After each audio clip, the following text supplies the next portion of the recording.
The waiter who took orders from ghosts. Every night at exactly 7 o'clock. The same thing happened at Café Bellamy. A table was reserved. A meal was served.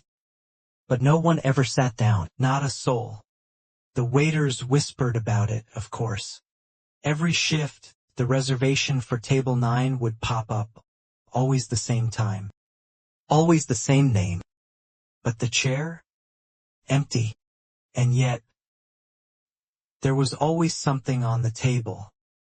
A napkin neatly folded, a plate half-eaten, a glass of water, but no one ever touched it. The owner thought it was a joke, maybe. The staff laughed it off. But I wasn't so sure. What if someone or something really did sit there? What if those empty chairs weren't quite as empty as they seemed? I've been at Café Bellamy for 20 years now. It wasn't always like this. Back then, the place was alive with chatter, clinking glasses, and the smell of sizzling steaks. The restaurant was full every night. People would laugh, share stories, and celebrate everything from anniversaries to promotions.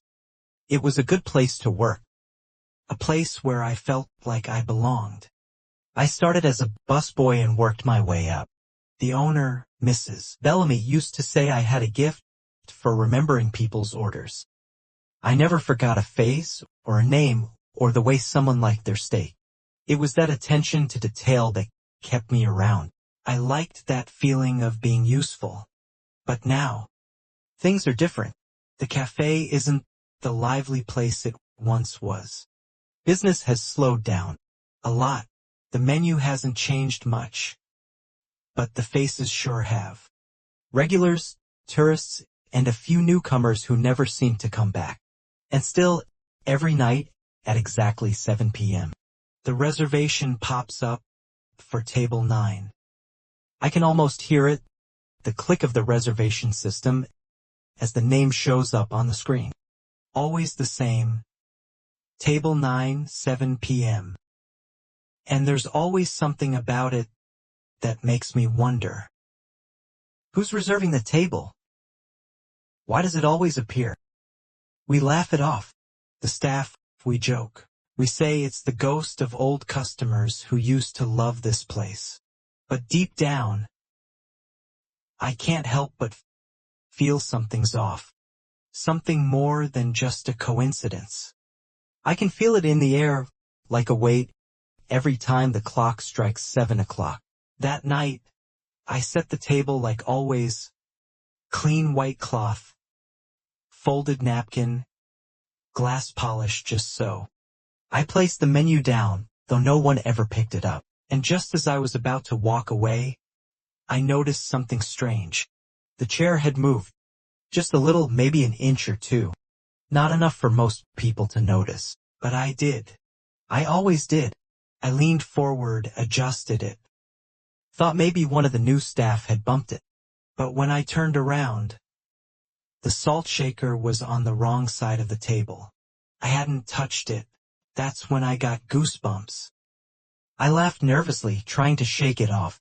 I looked around. The cafe was quiet. Only 3 tables occupied, a couple arguing quietly in the corner, a man scrolling through his phone, and Mrs. Bellamy doing paperwork by the register. Still, I felt watched. The next night, it happened again. The same reservation. The same time. This time, the cutlery, the forks and knives were already on the table when I arrived to set it. Perfectly placed. That gave me pause. I asked the hostess, Mia, if she had done it. She hadn't. I checked with the dishwasher. No one knew anything. The third night, I came in early and kept an eye on the table. Nothing happened. Until exactly 7 p.m. The lights above table 9 flickered twice. Just twice, and then returned to normal. Then the radio turned on. No one was near it. No one had touched it. It played an old jazz tune. One I hadn't heard in years. One I used to dance to, with someone I hadn't thought about in a long time. I stared at the table, and for a split second, just a breath, I thought I saw a hand. Just the outline, resting lightly on the menu. But when I blinked, it was gone. From that night on, the table didn't just feel mysterious. It felt familiar, personal. Each evening something else would change. A different order would appear in the kitchen. Tomato soup, grilled cheese, chocolate cake, always food that wasn't on our regular list. And each dish? It matched someone from my past. One night, a receipt printed itself with no order entered. Just my name, and a single line. "You remember the scent of rosemary, don't you?" I dropped it. My hands were shaking. I knew that scent. I knew that handwriting. I hadn't seen it in over 15 years. That night, after the cafe closed, I stayed behind. Something in me needed to know. To face it. The receipt with the line about rosemary, it cracked something open. A memory. I went into the storage room and pulled out the old reservation logs. There it was, clear as day. Table 9. Reserved every night for the last 7 months. Same name. A name I hadn't spoken in years. Clara. She was more than a guest. More than a friend. She was the first person I ever served at Café Bellamy. She loved her tomato soup. Extra basil. Always left the tiniest tip, but a folded napkin shaped like a heart. We used to talk for hours after her meal. She'd tell me about her dreams, her travels, her late-night walks. I think I loved her, quietly, silently, but I never told her.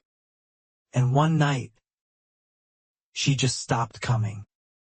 I found out later, from another guest, that she'd passed away.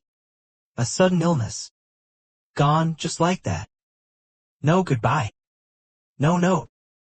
I buried the memory, went back to work. Never talked about her again. Until now.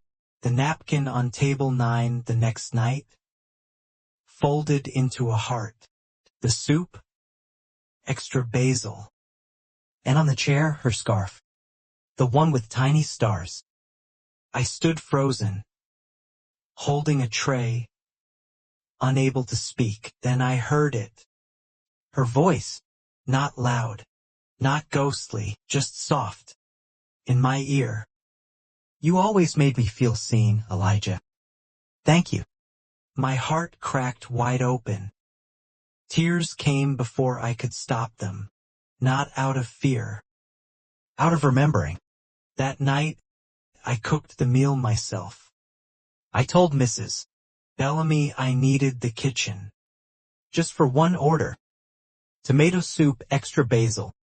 Grilled cheese, slightly burnt the way Clara used to like it. And a single slice of chocolate cake with a cherry on top. I set the table at 6:55 p.m. Hands steady now. Laid out the cutlery with care. Polished the glass until it shimmered in the low light. Folded the napkin into a perfect little heart. When the clock hit 7 o'clock, I lit the candle at table 9. And I sat down. I didn't expect anything to happen. No ghost to appear, no chair to move. But something did happen. The air warmed, the flickering candle steadied. And for just a moment I felt her hand on mine. Not cold. Not scary. Just familiar. Comforting. A breeze moved through the cafe. No open windows. The jazz radio turned on again, her favorite tune. I smiled. And for the first time in years, I spoke her name aloud. Clara. I told her everything I hadn't said. That I missed her. That I never forgot her. That I was sorry I never said goodbye. The candle flickered once. Then again, then went out. Silence and peace. The next few nights I still set table 9. Out of habit, maybe. or respect, but the candle stayed dark. The chair, untouched. The napkin, just a napkin now. Still, something had shifted in the cafe. The air felt lighter. Guests smiled more. Even Mrs. Bellamy said, "It feels warmer in here." I started adding Clara's soup to the specials board. Tomato basil with grilled cheese. People loved it. One night, a little girl asked me why it was called Clara's table. I smiled. "It's named after someone who never really left." She nodded like she understood. From then on, Table 9 became the table. People sat there for anniversaries, birthdays, quiet meals alone. It became a place for remembering, for connection. I kept the jazz station playing. Always, and sometimes at 7 p.m. When the light hit just right, you could still see the shadow of a folded napkin shaped like a heart.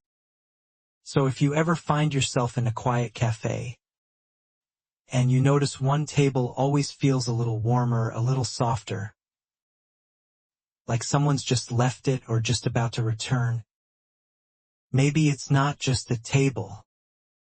Maybe it's a memory. And if you're lucky, maybe you'll get to say something you never thought you could. Because some meals aren't about food. They're about what still needs to be felt. And some orders? They don't come from the kitchen. They come from the heart. So next time you pick up a menu, ask yourself, who am I still waiting to serve? Menu. The list of dishes you can order in a restaurant. Salt shaker. The small bottle on a table that holds salt. Order. The food a customer asks for. Reservation. A reservation is when you book a table at a restaurant. You call ahead and say, "I want to eat at 7 o'clock. The table is saved for you." 5. Soup of the day. Soup of the day means today's special soup. It changes every day, like tomato, mushroom, or chicken. 6. Grilled cheese. A grilled cheese is a hot sandwich, just cheese and bread, cooked until it's golden. 7. Cutlery. Cutlery means the tools we eat with, like forks, knives, and spoons. 8. Napkin. A napkin is what you use to wipe your mouth or hands. Sometimes it's made of cloth, sometimes paper. 9. Specials board. The specials board shows the food that's not on the regular menu. It's usually written on a chalkboard.